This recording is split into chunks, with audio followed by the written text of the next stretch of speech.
हम ब्रह्म। ओम यजुर्वेद अध्याय 34 मंत्र 53। ओम ओम उत नो वही बुद्धिन्या शृणोतु अज एक पात पृथिवी समुद्रा विश्वे देवारिता वृधो हुवाना स्वामं।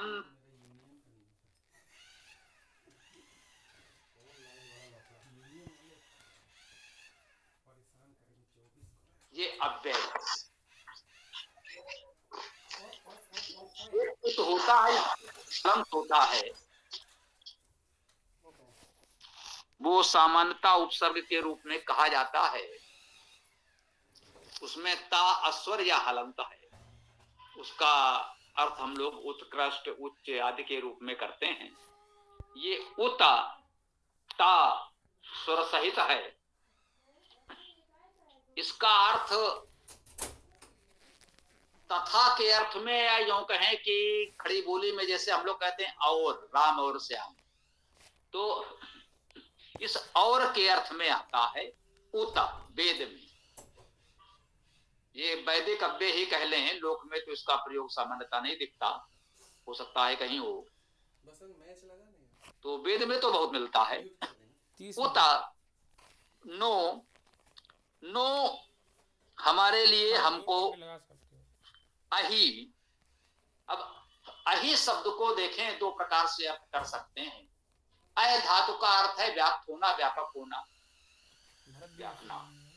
तो अहि का अर्थ हो गया व्यापक। अहि आ उपसर्ग माने तो इसका अर्थ हो जाएगा नहीं, और ही धातु का अर्थ है हित करना, तो अहि का अर्थ क्या हुआ? अहितकर। अब इसके दो अर्थ हो गए, व्यापक और अहितकर। अब पूरे मंत्र को देखकर हमें ये विचार करना होगा कि यहाँ पर हमें व्यापक का अर्थ लेना है या अहितकर अर्थ लेना है, या दोनों अर्थ ले सकते हैं। दोनों अर्थ लेंगे तो क्या दो प्रकार से अर्थ किए जाएंगे, या एक ही साथ दोनों ही अर्थ ग्रहण किए जा सकते हैं? ये अध्येता के विवेक पर है। कोई भी एक विद्वान आचार्य ये निश्चित नहीं कर सकता कि आपको इन दोनों में से एक ही अर्थ लेना है और ये वाला लेना है। ये अधिकार किसी को, वेद के सभी अध्येताओं पाठकों का ये अधिकार है कि वे अपने विवेक से देखें कि इन दोनों में से कोई एक या दोनों अर्थ लेने हैं। ये सदैव ध्यान रखें, आपको वेद का निष्पक्ष अर्थ करना है तो इस प्रकार से करना होगा। उतनो अहिम, और हमको ये अहि अर्थात व्यापक, बुधनिया बोधयुक्त, जानने समझने वाले, श्रृणोतु सुने। अभी हमने कहा कि और अब हमको ये बुद्धिमान बोधयुक्त अहि लोग सुने। यदि हम कुछ अपनों से अपनी बात, अच्छी बात कर रहे हैं, हम लोगों को वेद सिखाना बताना चाहते हैं, तो अहि का अर्थ व्यापक है। जो व्यापक भावना वाले हैं वो हमारी बात सुने। हम आपको परम व्यापक परमेश्वर की चर्चा करने वाले वेद की विद्या के बारे में कुछ बता रहे हैं, कुछ सुना रहे हैं, तो आप इस वेद वाणी को सुने, व्यापक भावना से सुने। अहि का अर्थ व्यापक होगा।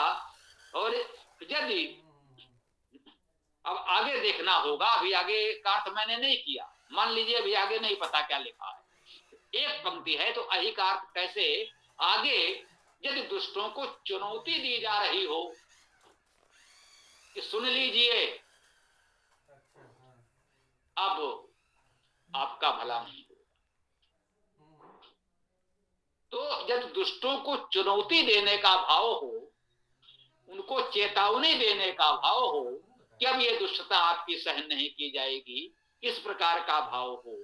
आगे मंत्र में तब अहि का अर्थ अहितकर कह सकते हैं कि हे अहितकर, जो अहितकर लोग हैं वो बहुत सावधान होकर समझदारी से सुन लें।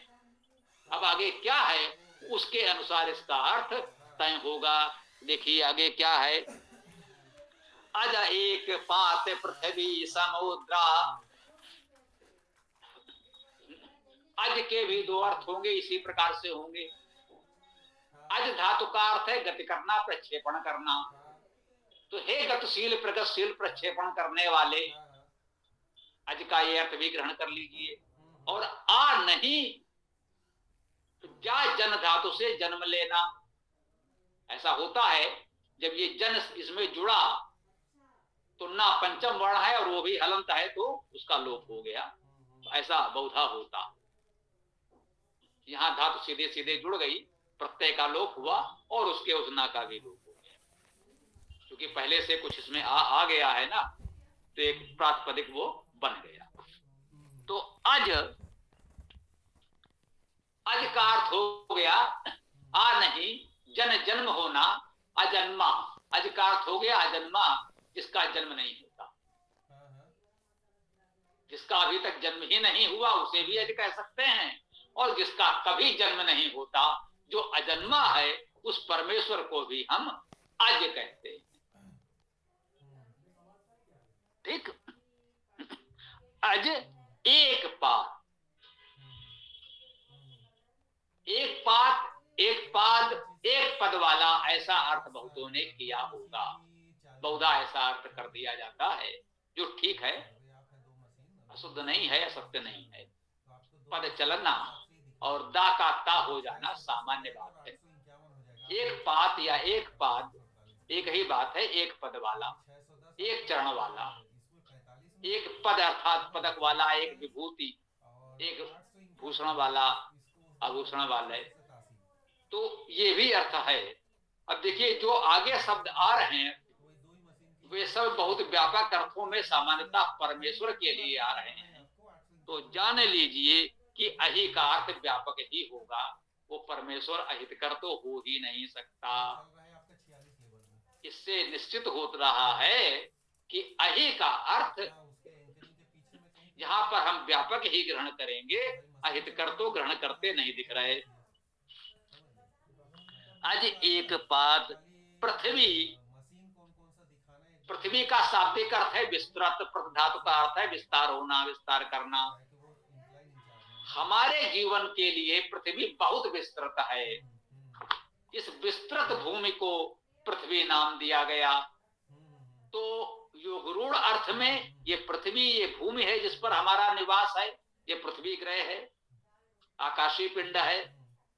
व्यवहार में ये हमारे अपने जीवन की सीमाओं को देखने, उपयोग करने, भाग दौड़ने की सीमा से बहुत विस्तृत है, तो हमने इसे पृथ्वी नाम भी दे दिया। तो शाब्दिक अर्थ में आप विस्तृत भी कह सकते हैं और योगरूढ़ अर्थ में इस पृथ्वी को भी ग्रहण कर सकते हैं। वैसे ही समुद्र, समुद्र हम लोग जानते हैं, समुद्र सब जानते हैं। अब उसे समुद्र कहते क्यों हैं ये हमको वेद बताएगा। सम उद्राह, सम उपसर्ग है, सम्यक रूपेण भली भांति, उद्राह उदक युक्त, इसमें लिखा भी है समुद्रा का अर्थ सम्यक उदक युक्त लिखा है, अति उत्तम। हमने ही लिखा है, फिर भी मैं कह रहा हूं, कभी कभी ऐसा होता है, हमारा ही भाष्य है या हमने भी किया होगा, लेकिन आप देखिए समुद्रा का शाब्दिक अर्थ इससे अच्छा नहीं हो सकता। सम्यक उदक युक्त, उसे समुद्र कहते ही इसे हैं कि उसमें सम्यक भली भांत बहुत सारा ये उदक अर्थात जल भरा हुआ, उससे अधिक जल कहां है इस पृथ्वी पर, इसलिए हम उसे समुद्र कहते हैं। तो अज एक पात पृथ्वी समुद्रा, जो एक पद से पृथ्वी समुद्र सबको आच्छादित किए हुए है, उस परमेश्वर का तो एक अंश का अंश भी नहीं है ये पृथ्वी समुद्र सब कुछ कितना भी कह लो। तो कह रहे हैं हे व्यापक, बोध युक्त बोधदाता परमेश्वर आप सुने, वह अजन्मा है, एक पद से पृथ्वी समुद्र को आच्छादित करने वाला है। कह सकते हैं वो विस्तृत और सम्यक उदक युक्त है, ऐसा कह सकते हैं। विश्व देवा ऋता वृधो हुआना, विश्व देवा सभी देवगण, ऋता वृधो ऋत वर्धित, ऋत को वर्धित करने वाले, ऋत को बढ़ाने वाले, और ऋत से वर्धित। ऋत क्या है? ऋ धातु का अर्थ भी गति करना है। यहां पर जो संपूर्ण गतिमान सृष्टि है, इस सृष्टि में सब कुछ गतिशील है। पृथ्वी, चंद्र, ग्रह, नक्षत्र, सूर्य आदि सब गतिशील है। तो इन सभी गतिशील सृष्टि को सम्यक चालित संचालित करने वाले व्यवस्था को, उन नियमों को ऋत कहते हैं। और उस ऋत को वर्धित करने वाले, उस ऋत का पालन करके वर्धित होने वाले को हम ऋतावृधा कह सकते हैं। ऋतावृधा विसर्ग का वो हो गया ऋतावृधो। हुआना आह्वान करते हुए या आह्वान किए जाते हुए, वे धातु से भी हुआना बन जाता है, हु धातु से भी बन जाता है।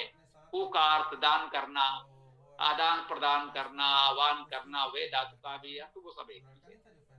हुआना दान करने वाले और आह्वान करने वाले या आह्वान किए जाने वाले परमेश्वर सभी देव जो ऋत से वर्धित हैं, ऋत को वर्धित करने वाले हैं, उन सब का आह्वान करते हैं या वे सब उस परमेश्वर का आह्वान करते हैं। स्तुता मंत्रा कवि सस्ता अवंतु, स्तुता स्तुत किए हुए, मंत्रा मंत्र, मंत्र तो लिखे हैं अर्थ समझने के लिए, जानने के लिए, स्वाध्याय के लिए, विद्यालय में विद्यार्थी रूप में हमने उन मंत्रों को पढ़ भी रखा है, पाठ्यक्रम में था सो पढ़ लिया। अब क्या कह रहे हैं? स्तुता मंत्रा, वहां तो मंत्र को केवल पढ़ा था सीखने के दृष्टि से विद्यार्थी के रूप में। अब उन मंत्रों का उपयोग करके हम स्तुत करें। जिन मंत्रों से स्तुत की गई वे स्तुता मंत्रा। कवि सस्ता, कवियों से प्रशंसित। को धातु का अर्थ है शब्द करना। जो शब्दशील शब्द करता विद्वान हैं, उन कवियों से प्रशंसित। अवंतु रक्षा करें, और धातु का अर्थ है रक्षण करना, पालन करना। वे सब हमारा रक्षण पालन करें। तो कुल मिलाकर इसमें सारे शब्दों से उस एक परमेश्वर की स्तुति की गई, परमेश्वर को संबोधित किया गया। आध्यात्मिक अर्थ में स्पष्ट है कि अहि भी उस परमेश्वर को कहा गया, इसलिए उसका अर्थ व्यापक भी होगा। अन्य शब्दों को भी इसी प्रकार से कह रहे हैं, तो हम उसी व्यापक परमेश्वर से कह रहे हैं कि आप हमारी इस बात को सुने। स्तुता मंत्रा, ये मंत्रों से जो हम आपकी स्तुति कर रहे हैं, इसको सुने। ये कवियों द्वारा प्रशंसित हे परमेश्वर, अवंतु आप हमारी रक्षा करें, पालन करें। ओम खम ब्रह्म। तो अब जिसका जो भी प्रश्न हो कर सकते हैं। जो व्याकरण सत्र का प्रश्न हो तो भी रख सकते हैं। बात हमारी यहाँ पर पूर्ण होती है, अपनी बात को हम विराम देते हैं। जिसको जो भी प्रश्न विचार रखने हो रखिए। ओम।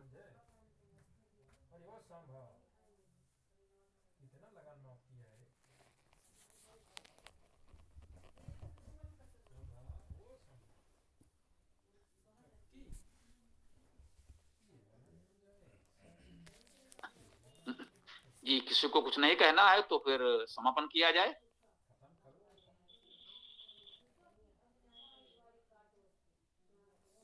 स्वामी जी नमस्ते। ये जो शब्द यहाँ पर आया अहि, तो हिंदी में अहि तो सर्पों के लिए भी कहा जाता है। ऐसे रामचरितमानस में आता है, सुरसा नाम अहिन की माता, सरसों की माता, सर्पों की माता। तो क्या उस तरह भी इसका अर्थ जा सकता है? यही तो हम बता रहे हैं कि वेद में तो नहीं जा सकता है। अभी ये बताया कि व्याकरण शास्त्र में गुण का अर्थ और है, आयुर्वेद में और है, गणित में और है, तो कहीं और का अर्थ कहीं और कैसे ले जा सकते हैं? वेद में तो जो भी अर्थ निकलेगा वो धातु के अनुसार ही निकलेगा। दो अर्थ संभव थे, आ ही करेंगे अहितकर हो जाएगा, अह धातु से यही बनाएंगे तो व्यापक हो जाएगा। तीसरा कोई अर्थ तो यहाँ हो नहीं सकता। जैसे सर्पों को भी अहितकर माना जाता है, ये अलग बात है कि वो खेती किसानी में हमारे लिए सहायक तो होते हैं, लेकिन उतने ज्यादा विषैले होने से लोगों के लिए हानिकर भी, शत्रुवत भी रहते हैं। जी, इसीलिए उनको अहि कहा गया होगा। ये तो है, ये कह सकते हैं कि सर्पों को भी अहित कहा गया, तो उनको अहितकर मानकर कहा गया होगा, क्योंकि वो जीवन के लिए अहितकर हैं। तो वो तो एक अलग विषय हो जाएगा। योग रूढ़ शब्द हो गया क्या? लौकिक जीवन में तो योग रूढ़ शब्द होते हैं, वहां अहि का अर्थ सर्प है तो ठीक है, उसको ये बताने की भी आवश्यकता नहीं है कि अहितकर इनको अहि कहा जा रहा है। वहां तो वही कहते ही सर्प आ गया, वो तो ठीक है। लेकिन वेद में तो हमको धातु को सामने रखकर ही अर्थ करना पड़ेगा। वहां पर इस तरह का योग रूढ़ तो सामान्यता नहीं होता। शाब्दिक अर्थ धातु जब प्रमुखता से होगा, फिर जैसे पृथ्वी समुद्र आदि को हमने कहा कि भाई इसलिए कहा जा रहा है, तो जो गुरूढ़ अर्थ भी आप जान लें, परंतु शाब्दिक अर्थ तो प्रमुखता से हमने बताया ही, वही महत्वपूर्ण है। ओम। धन्यवाद स्वामी जी।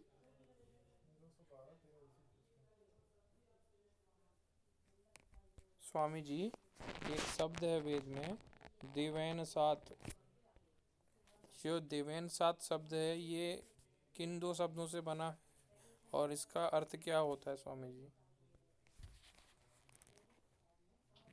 ये आपने क्या देवेन तो समझ में आया, देवेन अर्थात देव द्वारा, देव के साथ, देव एन उसके सात, देव एन सात।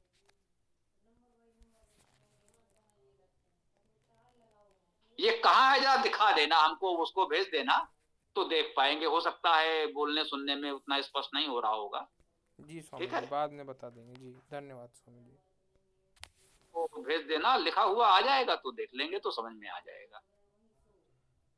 ठीक है, और किसी को कुछ कहना हो तो बताएं या फिर समापन करेंगे।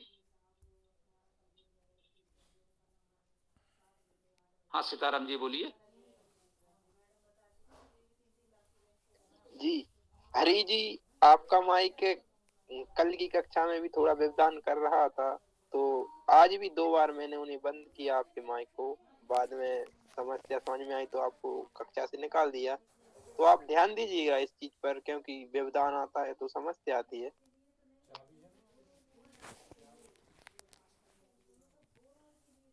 हाँ, ये ऐसा क्यों हो रहा है? कोई तकनीकी समस्या है, क्या बात है? थोड़ा समझने की बात है। नेटवर्क की प्रॉब्लम थी।